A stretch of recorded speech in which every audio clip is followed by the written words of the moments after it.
4:30 a.m., September 28, 2025, the skies above Belgorod, Russia, split open.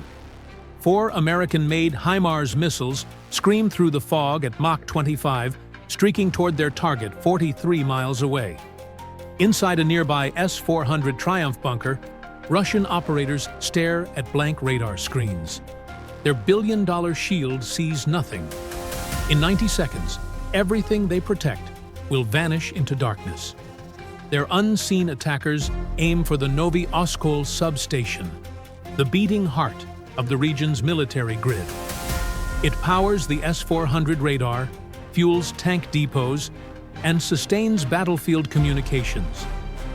Knocking it out isn't just sabotage, it's strategic decapitation. While the missiles cut through the upper air, a swarm of 6 Ukrainian drones, 1 Shark reconnaissance craft, and 5 low-cost FPV kamikazes skims treetops barely 50 feet high. The Shark, fitted with a 30x thermal camera, peers through the fog and leads the pack. Each kamikaze spits clouds of metallic chaff, fooling radar into seeing a flock of birds. For a few $100s, Ukraine fabricates a ghost that blinds a billion-dollar system. Having learned at Prosolvka that counter-battery fire arrives within 5 minutes, the HIMARS crew fires and flees, their launchers already rumbling down a dirt road as Russian sensors search empty fields. By 4:31 a.m., the swarm and the missiles are within 10 miles when every Ukrainian screen erupts in static.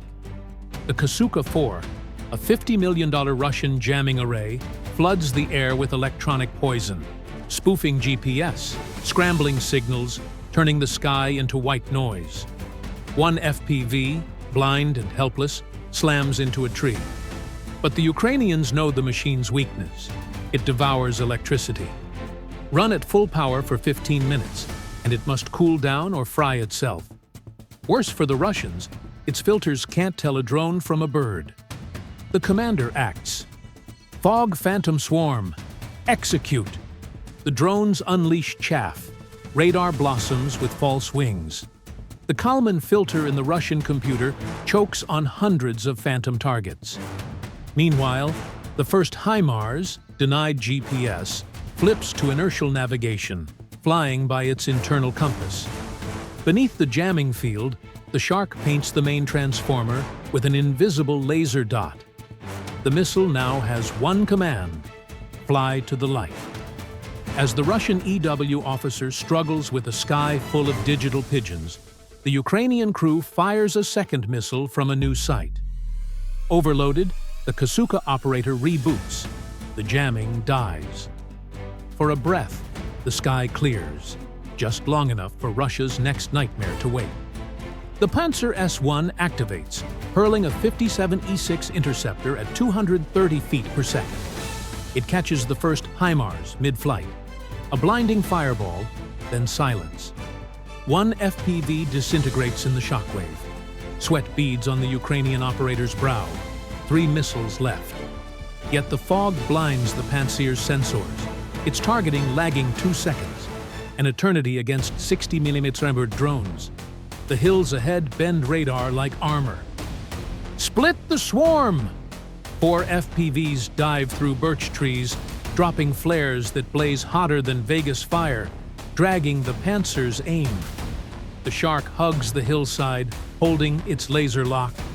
The second HIMARS, adjusted by half a degree, dives toward destiny, a 200-pound warhead streaking through the mist, just as the true giant of Russian air defense stirs, the S-400 Triumph. At 4:33 a.m., the air trembles. From the horizon, the S-400 Triumph awakens. A behemoth with radar so powerful it can track 300 targets at once. Its massive dish sweeps the fog-soaked sky like the eye of a god. And when it locks on, death follows. The HIMARS crew is already gone, tearing down the dirt road, launcher folded and hidden beneath camouflage netting. The Russians have pinpointed only where they used to be. A fatal delay in the world of shoot and scoot. From its underground bunker, The S-400 launches a 48N6 missile at Mach 14, a hypersonic hammer roaring toward the heavens. The second HIMARS missile, which had perfectly navigated radar shadows with laser precision, never even sees it coming. One brief flash, no explosion, no echo, just erasure. Gone in an instant. 2 missiles down, 2 remain. In the Russian command center, cheers erupt. They think the nightmare is over, but deep inside their shining supercomputer lurks a flaw. It was built to hunt billion-dollar jets, not $400 drones disguised as birds. The system begins to choke, its algorithm lagging 3 full seconds behind reality. That's all Ukraine needs. While the S-400's brain melts under a flood of false returns, the Shark drone dances in the fog, herding the remaining FPVs into a tight cluster. It calculates a new flight path, one that uses a small hill to create the perfect radar shadow. The S-400 might be the most advanced air defense on Earth, but it cannot see through dirt. Then comes the gamble. The Shark drone suddenly pops above the horizon just long enough to fire a laser fix. The beam scatters through the dense fog, reflecting softly off the mist. To the incoming third HIMARS, it's a beacon in the void. The missile locks on, threads the needle, and slips through the S-400's radar net, like a ghost. As the Russian computer finally stabilizes its data, it pinpoints the Ukrainian second launch site. Too late. A torrent of Russian artillery obliterates the coordinates, a $1 million tantrum against an empty field of mud. The HIMARS crew is already miles away, setting up their third firing position. They launch their fourth and final missile. The S-400, now swimming in electronic chaos, birds, flares, false pings, begins firing wildly. 2 more hypersonic missiles screaming into the empty sky. Each one is worth millions, each one chasing a phantom. At 4:34 a.m., the age of precision and radar dominance shatters. The final battle for the Novy Oskol substation narrows to a rooftop guard post and a sound. A low, rising whistle cutting through the fog. It grows louder, sharper, until panic sets in. The guards do the only thing they can: open fire. A storm of AK-74 tracers sprays blindly into the mist. A desperate, meaningless act. Shooting at Mach 2.5 missiles with rifles is not defense, it's a prayer. Far away, Russian artillery continues to hammer that vacant patch of dirt, unaware that its enemy has already vanished. Each crater left behind becomes a monument to futility. Proof that Ukraine's shoot and scoot doctrine works to perfection.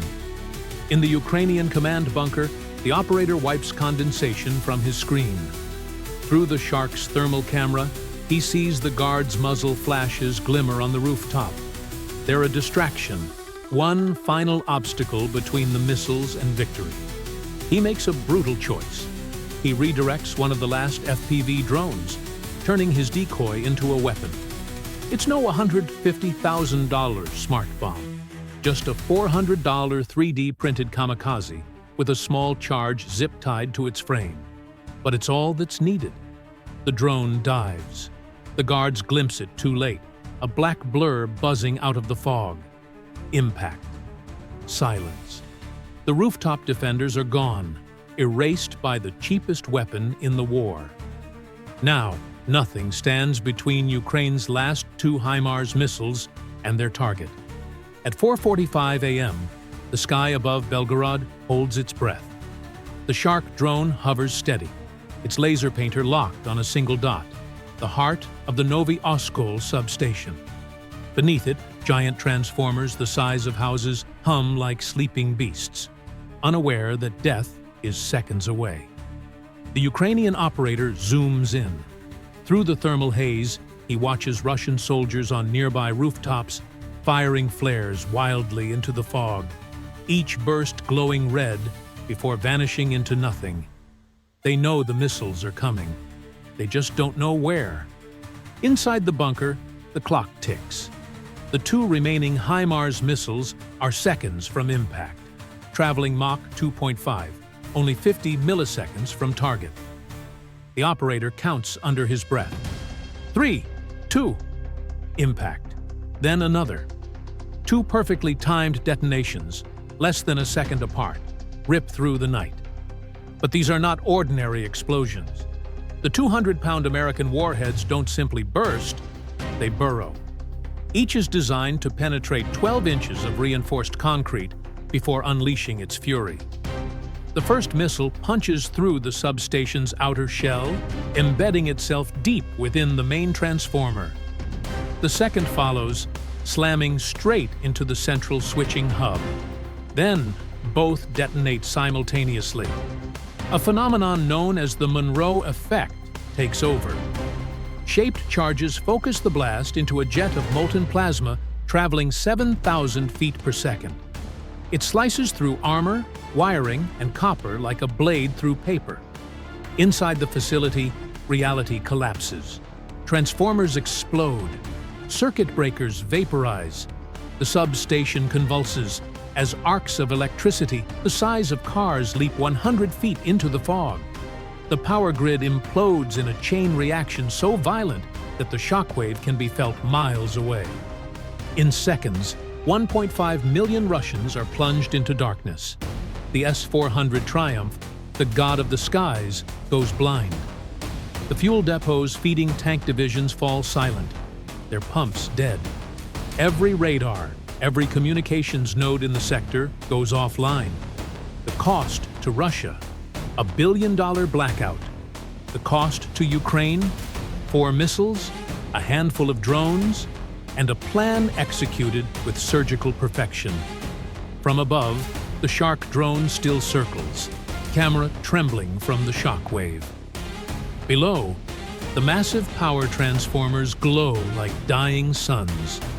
Sparks rain down, igniting the snow-dusted ground in patches of orange fire. In the Ukrainian bunker, silence fills the air. Then, cheers. The operator exhales, hands trembling, knowing they've just cut the spinal cord of Russia's northern war network. Zoom out. The impact is strategic, not symbolic. The destruction of Novy Oskol wipes out 20% of Belgorod's military power grid. Air defenses across the region are crippled. Command bunkers scramble for backup generators.